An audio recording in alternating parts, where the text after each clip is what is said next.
The speaker has said that going to an office every day from 9 to 5 is an intolerable imprisonment. But in any society, of all kinds of jobs have to be done. Is case teaching, therefore, only for the few? You want? Shall I read it again?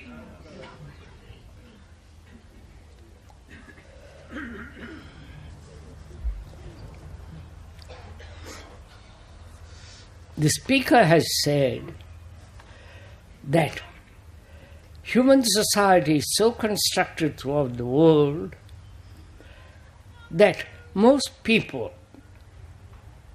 are occupied with jobs, pleasant or unpleasant, from 9 to 5 every day of their life.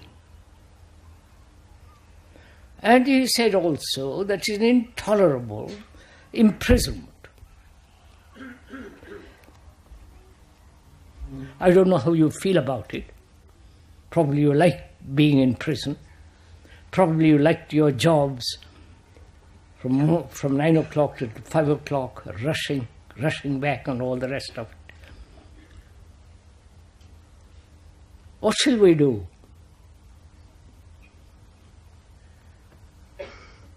To the speaker, he won't tolerate it for a single minute. For the speaker, I'd rather do something which would be pleasant, helpful, and necessary to earn enough money and so on. But most of us accept this prison, this routine. Right? You understand? We accept it. So what shall we do?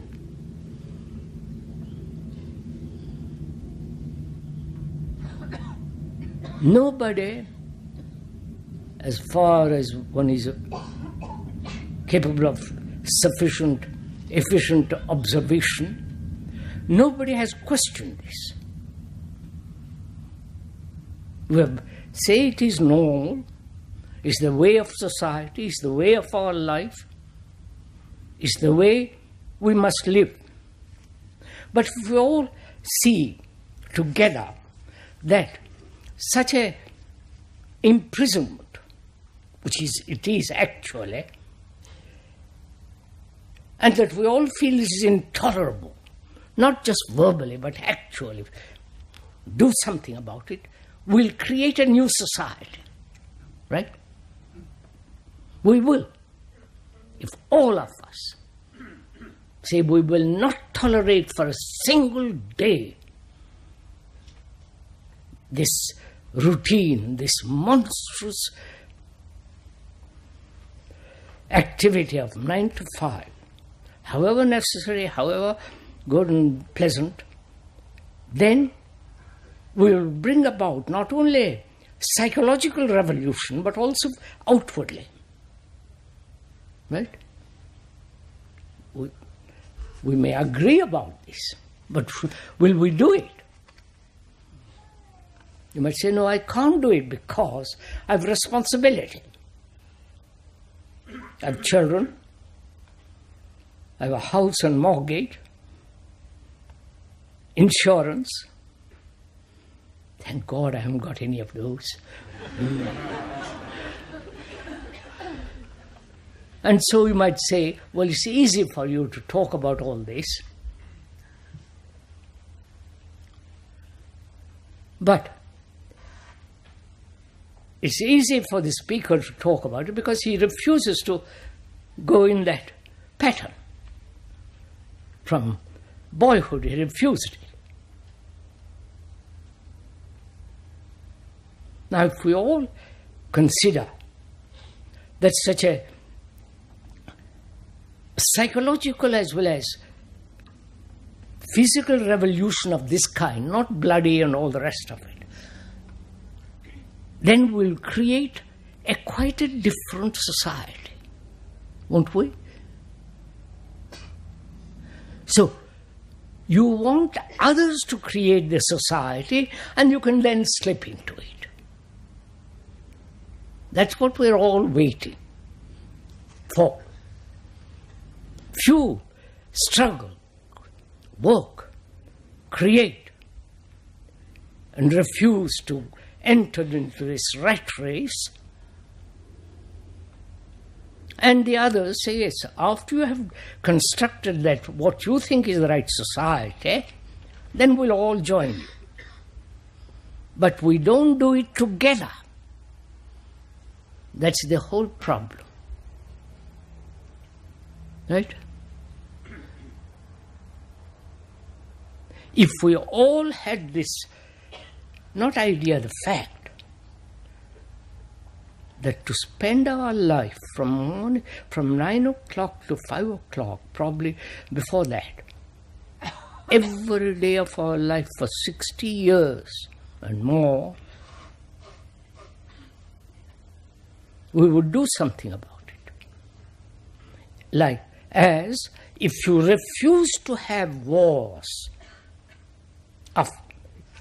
you understand, wars, killing other people, in the name of your country or God, your whatever the ideal is, if we all refuse to kill another, there will be no wars. Right? But we have constructed a society, built a society based on violence, armaments, each nation protecting itself against other nations, and so we are perpetuating wars, killing your sons, your daughters, everything, and we support it. In the same way, we support, maintain this imprisonment. May be pleasant for those who have an agreeable job, but those who refuse to enter this game, they will act, they will do something. So the problem is, do we see the importance or the necessity of this change? After all, human mind is not merely occupied with a particular job, pleasant or unpleasant.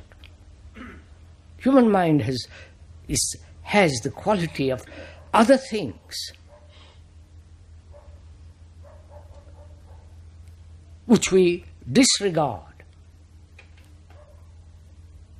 We are concerned with the whole of life, not just career, 9 to 5, how we live, what we do, what our thinking is, whether there is affection, care, love, compassion, all that is part of life. But we are so conditioned to this idea that we must work and create a structure of a society that demands that you work from morning till night. The speaker refuses to enter that rat race. It isn't that he has got certain gifts or that somebody will look after him, but he refuses to enter that. I wouldn't go for a single day from 9 to 5 for anybody, for anything. I might die, but I wouldn't do that. In the same way, I wouldn't kill another human being, whatever the circumstances. I know what you're going to say about if your sister is attacked, you know, all that game.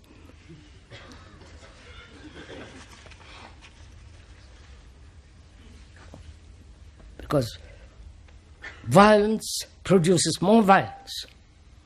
You are seeing that aisle.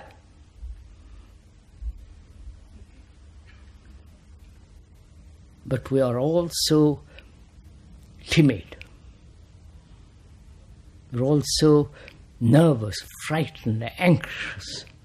We want the security which we think we have, which we haven't got.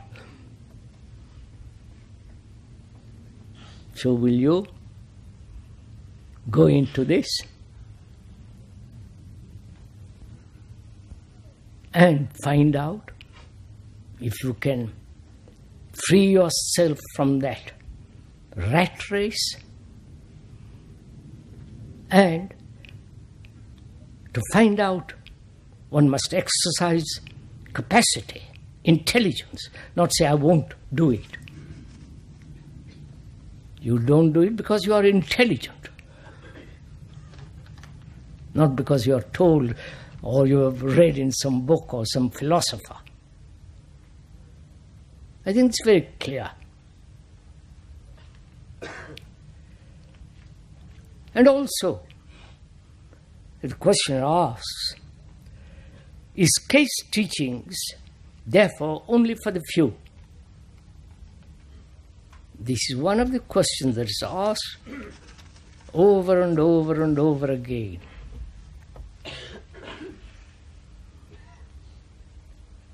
What do you think?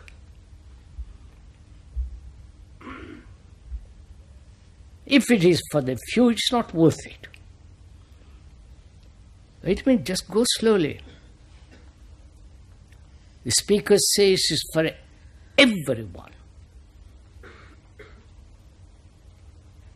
But everyone is not serious,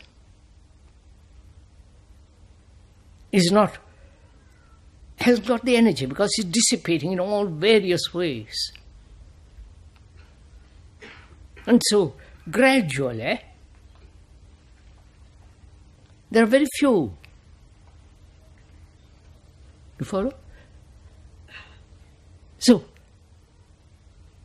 observing it, say, it's only for the few.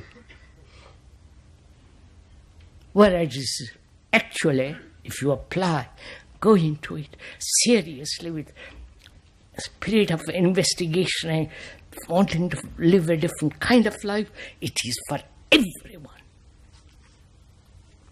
There is nothing secret about it. But there is great mystery if you go beyond the limitation of thought.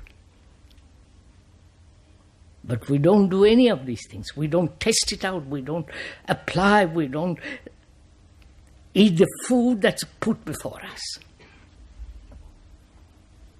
And the few that eat it say we are the elite. They actually are not the elite. They are only the serious people that have applied, thought about it, gone into it, applied, seen that it affects their daily life. It's only that then one can create a different kind of society.